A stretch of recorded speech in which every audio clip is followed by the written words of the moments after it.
Village laws and Ralph's ices.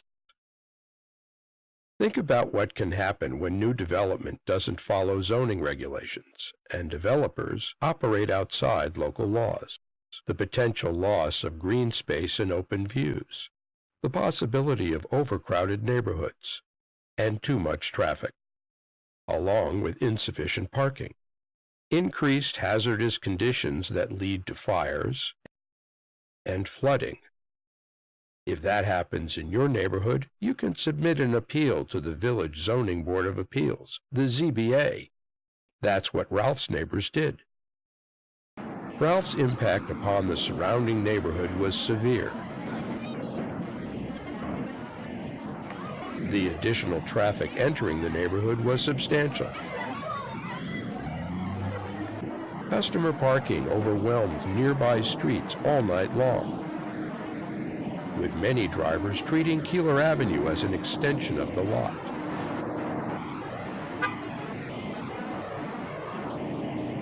Ralph's neighbors had to contend with noise of huge late-night crowds. Traffic and pedestrian conditions were extremely dangerous. It was as though every night was a street fair on the block,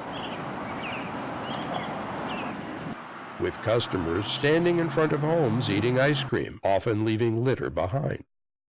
Over 200 residents signed a petition asking the village to conduct a traffic study.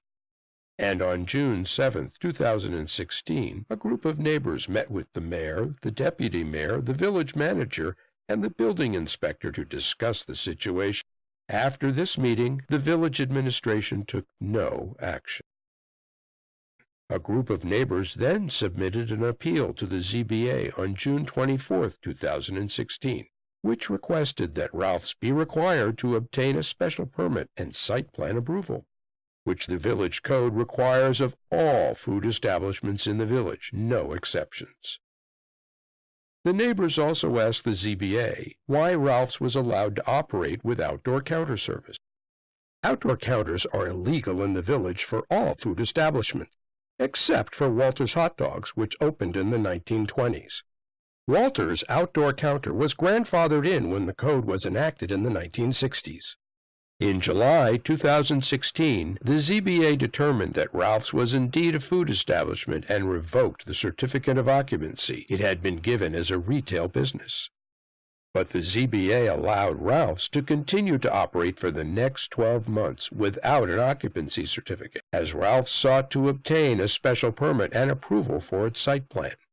So why did the village building department allow this Ralph's franchise to open without the required special permit and with outdoor counters in the first place?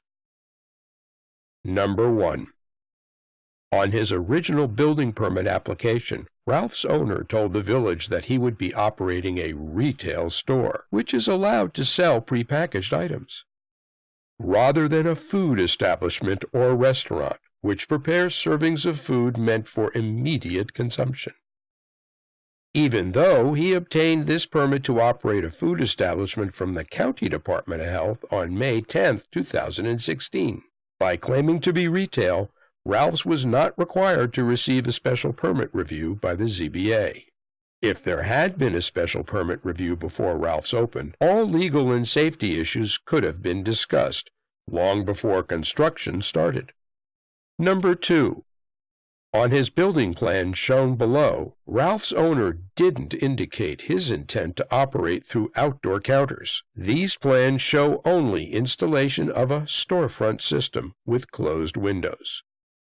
No other details or indication of a counter. Many Ralph's Ice franchise locations operate indoors without outdoor counters. Ralph's building permit was for a facade renovation and replacement of 2 garage doors. No permission given to build outdoor counters. Number 3.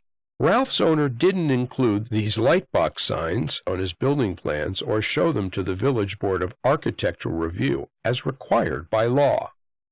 These signs listed the food items to be prepared on site. The signs were never illuminated before Ralph's opened. Over the course of 10 meetings and 10 months, the ZBA thoroughly reviewed 3 different Ralph's site plans. These site plans included striping the lot and closing the outdoor counters. But those proposed revisions were never made during the ZBA's review. Ralph's chose to stripe the lot after the special permit hearing was closed on June 1, 2017. After giving Ralph's the opportunity to present multiple site plans, the ZBA determined that no redesign of the space and parking lot would bring this franchise location into code compliance. The board found that the volume of Ralph's customers exceeded the capacity of the parking lot. The driveways would always be too dangerous for these operations, and the business is not harmonious with the neighborhood. So, should the franchise owner now be reimbursed for his expenses? Only if the village wants to set a precedent that a business has made errors on its building permit application and failed to research and comply with the building code regulations, a responsibility for all business owners, should be reimbursed. Upon completion of Ralph's building renovations in April 2016, Ralph's owners stated in his affidavit of final cost that all his remodeling costs totaled just $50,000. It's important to note that the ZBA never requested nor required Ralph's to make any renovations to the property during the review process, other than to enclose what was then an open-air garbage bin. But Ralph's owner has told the media that he spent hundreds of thousands of dollars remodeling the site. Many Ralph's fans have asked the question, what did the neighbors expect when they bought houses next to a gas station? The answer is, a business without late-night crowds and excessive traffic. One that doesn't monopolize all street parking and doesn't cause dangerous traffic conditions. In other words, a business that follows the laws of the village. Zoning requirements are not trivial. They safeguard the safety and proper development of a community. All residents should be encouraged that local laws and residents' rights were respected in this manner.